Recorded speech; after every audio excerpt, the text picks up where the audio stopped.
مساكم الله بالخير والعافيه ورجعت لكم من جديد. عندك جفاف بشعرك، عندك تلف بالشعر، عندك مطاطيه بالشعر، صبغتي شعرك وعطب، صار كان نسيم مال تماعين اللي هذا كنا نبيعه على الامتار، شعرك تلف فد مره، اطرافه تعبانه، تريدين تعيدين نشاط شعرك بدون ما تسرحين شعرك ولا تسوين جلسه معالج. المعالج صار يمك بالبيت. كريم المعالج من بيردس كولاب والسيروم مال بيردس كولاب، هذول خلال اسبوع يوميا تستخدمين.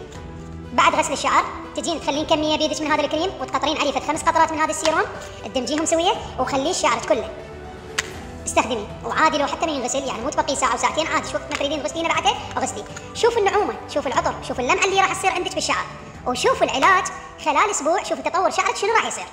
راح ما تحتاجين لا معالج شعر بكاويه ولا بشسوار وانت بالبيت تستخدميه. عندك طفله تطلع للمدرسه وشعرها منتول، نفس الحاله هم استخدمي لها هذا وخليها تطلع. راح يسالوها شو مخليه شعرك، شنو مسويه جلسه تسريح؟ بيردس كولر الايطالي، هالقطعتين ما راح تمليهم ابد.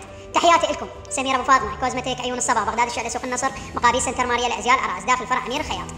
واللي ارجو منكم واكون ممنون اذا تخلون اللايك، ما راح تخسرون شيء اكيد.